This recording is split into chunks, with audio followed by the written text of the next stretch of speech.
Oh my god. It's burning me. Oh my god. Everything's a disaster. Hi, I'm Beryl, and the theme for today's video is comfort foods.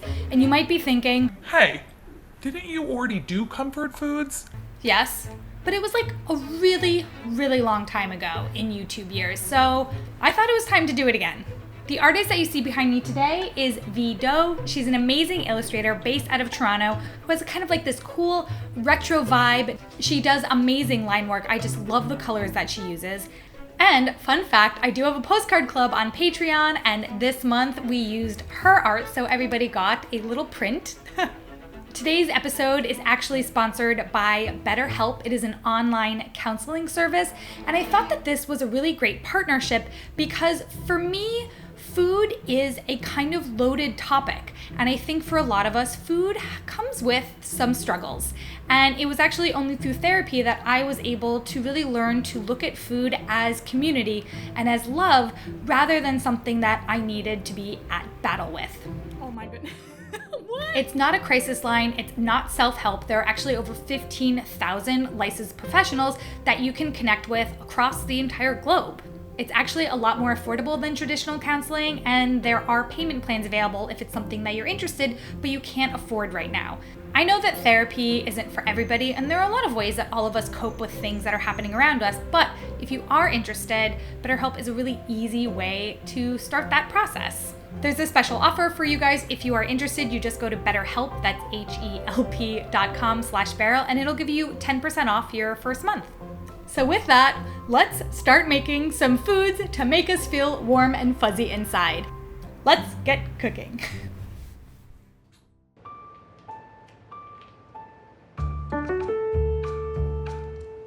Hi everyone, my name is Loran and this is my sister Christina, and we live in South Carolina in America. Comfort foods have the power to transport you home, whether you derive that sense of home from a place, a person, or a time that you felt loved. Our comfort food is an Italian dish called pastina, also called pastina in brodo, which means little pasta in broth. This recipe was passed down to us by our mother, who is from Italy, specifically a small coastal town called Pesaro in the Marche region of northeastern Italy. Pastina is a little pasta traditionally cooked in homemade chicken broth and topped with freshly grated cheese. This dish is comparable to chicken noodle soup, a familiar comfort food found in the United States. This dish is simple, but it's the perfect comfort food for when you're sick, missing home, or just need something cozy on a rainy or cold day. And when I'm feeling under the weather like I am today, and not feeling particularly hungry, pastina is warm and light, but filling and full of vitamins from the broth. Pastina is special to us because our mom, Liliana, made it for us growing up, and it reminds us of being at our family's kitchen table, or more often curled up on the couch in a blanket while eating it. When our mom immigrated to the United States, she connected to the family and home that she left behind through the recipes that she prepared with love for us. I love the way that chicken, earthy vegetables, soft pasta, and salty cheese work together to bring depth to an otherwise plain dish. Mostly this heartwarming soup evokes memories of home and being cared for by our loving mom. Our family is from all over the world. Our mother is from Italy, our father's from Venezuela, and our husbands are from Mexico and India. And despite the roads and borders that separate us from our families, comfort food transcends distance so that we can feel like we're all together through the flavors of a favorite meal. That was really beautiful. Thanks. Who wrote that? You did. Okay, that was an incredibly stressful comfort food to make. Oh my god. Oh my god. But we're starting off with pastina, which means little pasta, like pasta pastina. I think that's very cute. I've never had pastina before.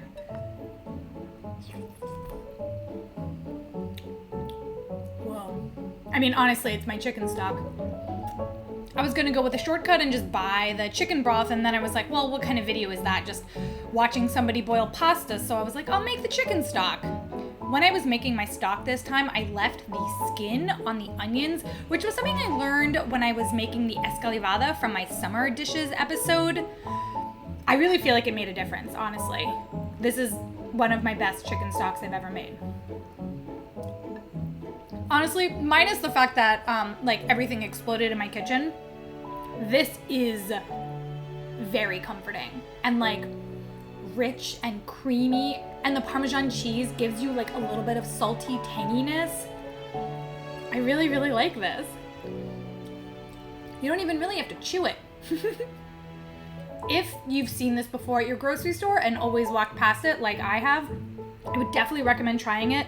This is a very simple dish to make, as long as you don't let things overflow. I would have grabbed a blanket like Lorianne and her sister recommended, but it's still peak summer here in New York City and I am sweating. So we'll just have to go with like an emotional blanket, which is what I feel like this dish is giving me. Okay, let's continue to get comforted.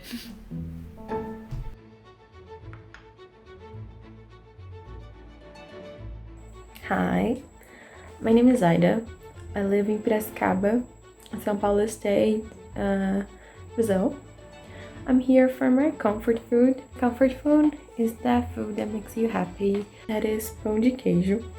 Pão de queijo translates to cheese bread in English. They're really good. Pão de queijo is normally said to be from Minas Gerais, the famous state of Brazil. But if you actually look into other states, like Goiás in the center west of the country, you can actually find really similar recipes to cheese bread. Cassava-based meals are really common in Brazil throughout the country, from the Amazon to the southeast to the south. Cheese bread is a part of a big culture. It's really rich and diverse. What I really love about this dish is that it's really mild in taste and have really great texture contrast. Since I was a little girl in kindergarten, I grew up eating it and going to high school just before classes. 7 in the morning, I would go to the canteen and buy a pão de queijo, a cup of coffee, and have it during my first class. It just takes your heart. It's really good. Eat one, you just want another one and another one and another one. So this is my pão de queijo, and this was really hard to make. Like, oh my god. No! Whew. These look like the images that I copied from the internet, but I don't know. They smell really good, like they smell cheesy.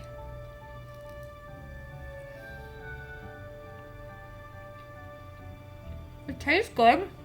It definitely has a different flavor than like using wheat flour. This one was using cassava flour. The texture inside is like a little bit chewy, and then the outside is hard. I'm definitely getting the Parmesan cheese flavor, that kind of tangy saltiness. Not so much the mozzarella cheese, but maybe that's what's making like the inside kind of bouncy. When I watched videos on how to make this, the dough seemed a lot more wet, so I switched and tried making it with just tapioca, and I did not like it. It was so chewy in the middle.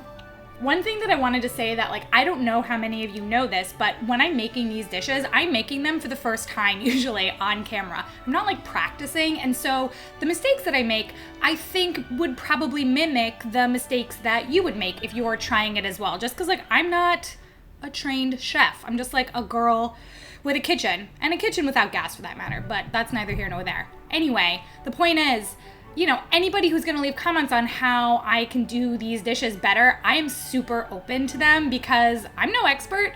So if you are Brazilian or if you're somebody who is familiar with how to make pão de queijo, I'm open. Leave a comment. Tell me how to improve.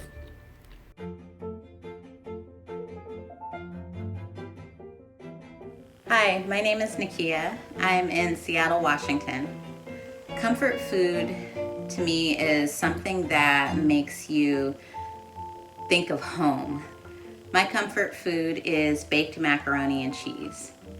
It's a casserole that is made with like a creamy bechamel sauce, and then you mix in macaroni noodles and lots of different types of cheeses. And then you bake it in the oven until the top is nice and crispy.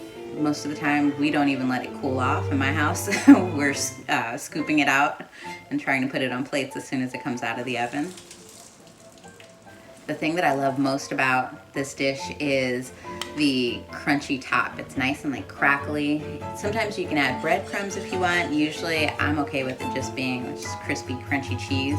Your fork breaks through it and you can hear that crackle. It always brings to mind my grandmother. Every time I make it for my family, I always think of her. And I almost always call her to let her know that I'm making it. It's something that she makes for every holiday get-together, every birthday party, lots of just Sunday dinners. Anytime we are at her house, she'll make it because she knows that it's a family favorite. All of my childhood memories are associated with baked mac and cheese. I can't think of a single time being at my grandmother's house where she wasn't making it or it wasn't in the refrigerator just waiting to be heated up. Mac and cheese, yummy! And I have some Valentina, one of, I think, the best hot sauces. Prove me wrong, I don't know. Just a little bit, maybe more. I've had instant mac and cheese many, many times. I've never made it myself from scratch. And more goes into this than I realized.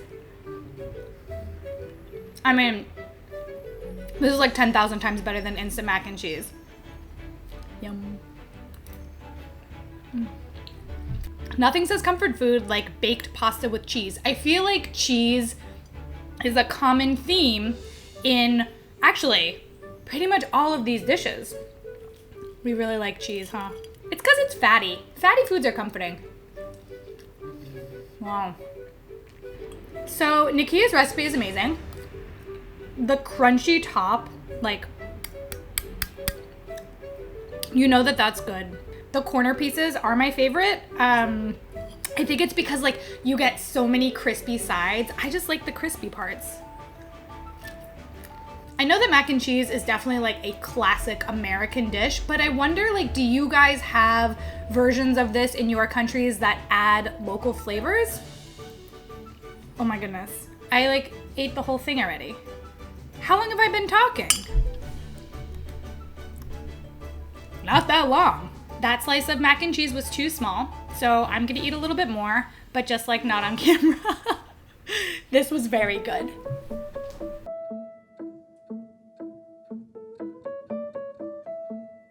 Hey Beryl, I'm Anu and I live in New York City. I grew up in Singapore, but I'm originally from Tamil Nadu in the southern part of India. To me, comfort food is foods that improve your mood and provide a sense of belonging. The comfort food that I'm sharing today is called rasam, specifically rasam rice. Rasam is a tangy, spicy tomato lentil soup flavored with tamarind, mustard seeds, and curry leaves. It's usually served hot, but you can drink it on its own or over steamed rice and ghee, which is my favorite way of eating it. There are many different variations of rasam. Some people flavor it with lemon and ginger, other people with peppercorns or cumin, which is a little deeper in flavor. And some people even flavor it with beetroot and pineapple. Rasam rice is special to me because it takes me back to when my mom and my grandmothers made it for us almost every day growing up. I love this dish because it's perfect anytime and anywhere. I especially love it when it's a cold or rainy day or when I'm feeling a little under the weather. Ever since I moved halfway across the world for college, I've grown to appreciate the dish all the more because it serves as a reminder of my family in times of stress or isolation. So to me, it's like a hug in a bowl. Hope you enjoy it.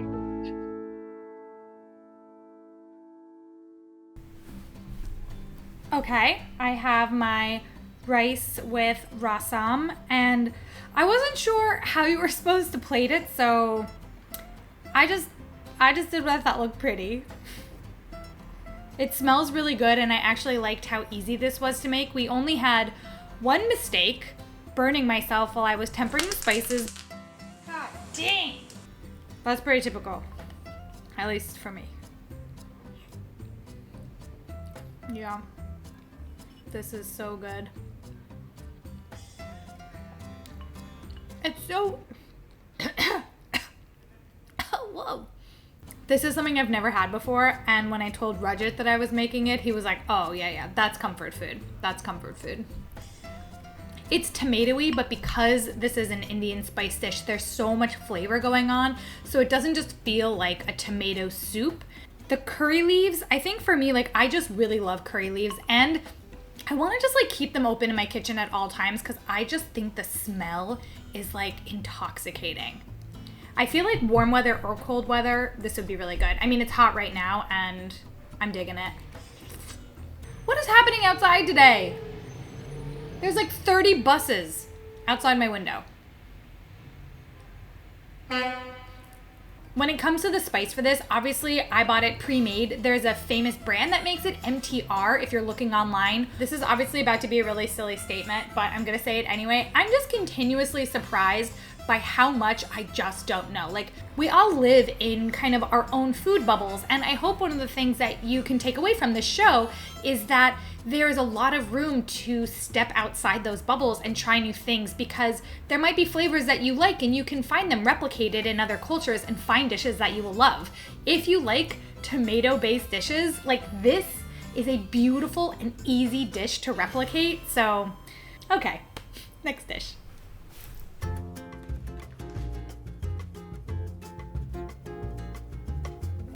Hi, my name is Ratri and I'm from Yogyakarta, Indonesia.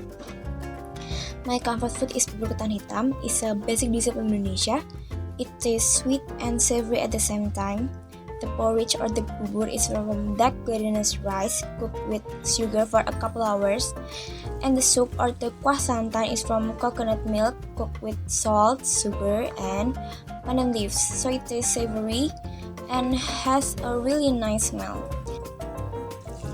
When I was a little, there was a bubur ketan hitam stall near my house.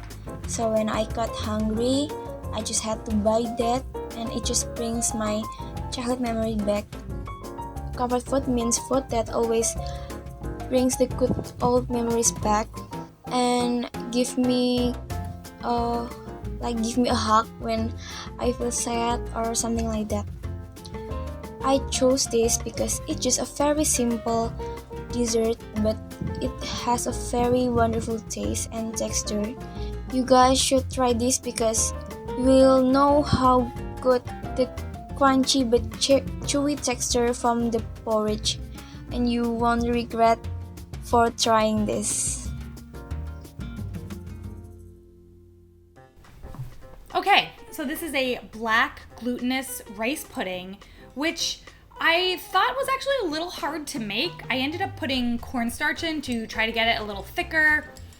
It reminds me of the champorado that I made from my first comfort foods video actually, so, but different.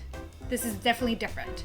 The pandan leaves made my house, the apartment hallway, like everything smell so good.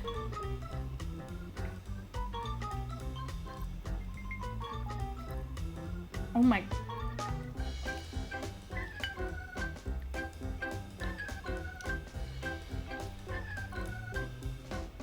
I'm not even kidding. I think this might be the best like rice pudding I've ever had. I love rice pudding. I'm like getting tingle. I'm like, it's so beautiful. The pandan almost has like a vanilla like flavor in this, and then the coconut milk. And honestly, adding like the crunchy almonds and sesame seeds on top gives like a little bit of crunch to the soft rice and the pudding-like texture. Honestly, this is... I feel like this is a really good example of my expectations, because visually I was like, oh, it's like dark rice. It's probably gonna be, I don't know, like really kind of grainy tasting. This just tastes like coconut milk and vanilla. It's just unfortunate that I opened an entire can of coconut milk for like a drizzle. What are you gonna do? This was so good, so unexpected for me, honestly. Comforting and just This is a bowl of something I could eat multiple bowls of. No question.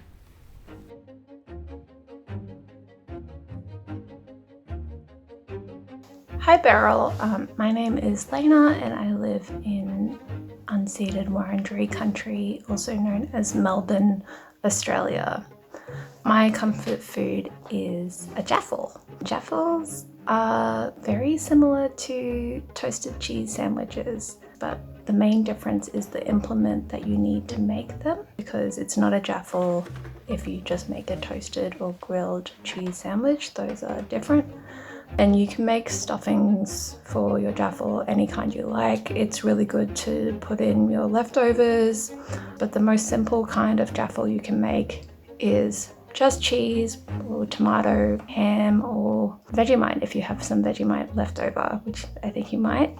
The main thing is also you must have butter on the outside of the bread, and it's served hot. It feels like a hug. It's one of the easiest things you can cook, and it was one of the first things I learned how to cook, so it's very comforting for me.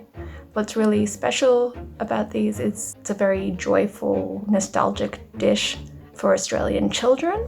What I like most about the dish is that pretty much every person who has spent most of their life in Australia knows what it is, and it's very unique to like a unique orientation of the toasted cheese sandwich, I guess.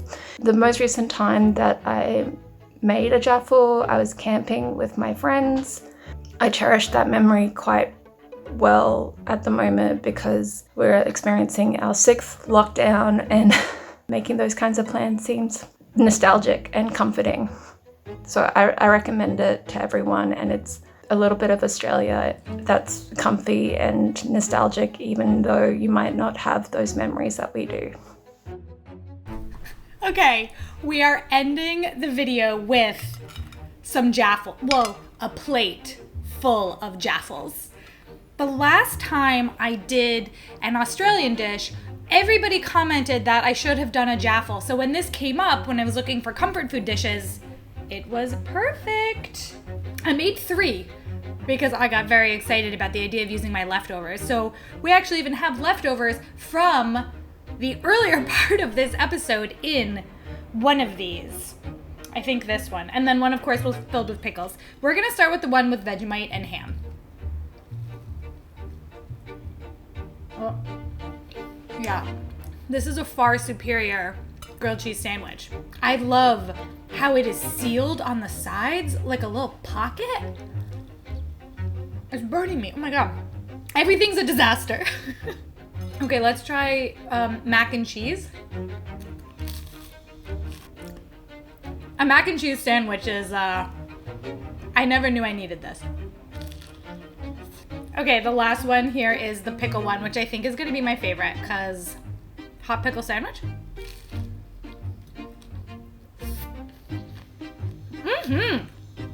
This also has a little bit of Kewpie mayonnaise in it because, I mean, most of you know by now how I feel about Kewpie.